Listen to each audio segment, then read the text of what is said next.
ஆதியும் அந்தமும் இல்லாத அருட்பெருஞ்சோதியான சிவபெருமானுக்குரிய பெருவிரதங்களில் ஒன்று மகா சிவராத்திரி. மாசி மாதம் தேய்பிறை சதுர்த்தியன்று மகா சிவராத்திரி விழா உலகம் முழுவதும் கொண்டாடப்படுகிறது. அதாவது இந்துக்களால் மிகவும் சிறப்பாக கொண்டாடப்படுகிறது. அம்பிகைக்கு உகந்தது நவராத்திரி விரதம், சிவனுக்கு பிடித்தது சிவராத்திரி விரதம். இரண்டுமே இரவோடு தொடர்புடைய விரத வழிபாடு.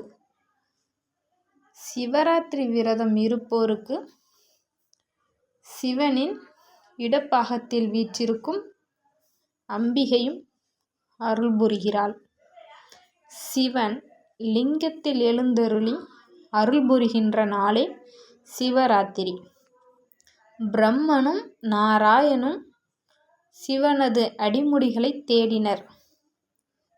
அதாவது பிரம்மனும் நாராயணனும் சிவனது அடிமுடிகளை தேடினர்.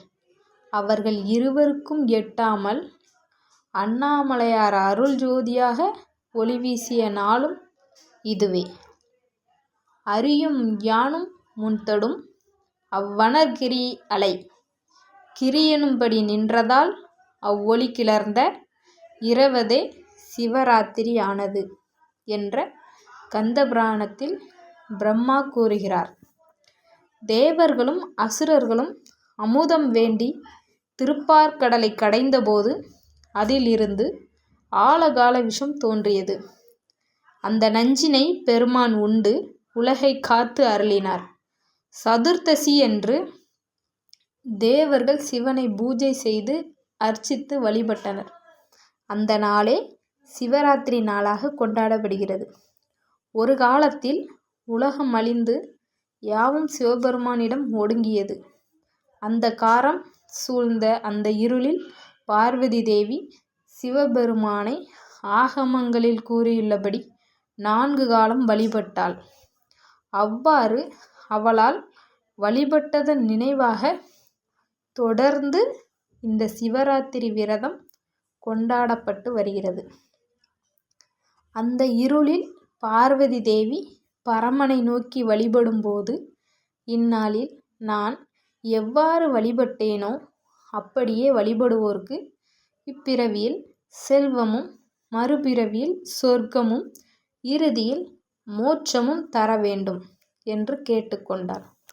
பரமசிவனும் அப்படியே ஆகட்டும் என்று அருள்பாலித்தார். அதன்படியே அன்று முதல் சிவராத்திரி சிறப்புடன் கொண்டாடப்பட்டு வருகிறது. மகா சிவராத்திரி அன்று இரவில் முறைப்படி விரதம் இருந்து சிவனை வழிபட்டால் கோடி பிரம்மஹத்தி தோஷம் விலகும், சிவலோக வாசம் கிட்டும், காசியில் முக்தி அடைந்த பலன் கிடைக்கும், சகல செல்வங்களும் நிறைந்த மங்கள வாழ்வு உண்டாகும் என சிவபுராணத்தில் கூறப்பட்டுள்ளது. ஸோ இந்த வருடம் வரக்கூடிய மகா சிவராத்திரியானது பிப்ரவரி மாதம் 26ஆம் தேதி கொண்டாடப்படவிருக்கிறது.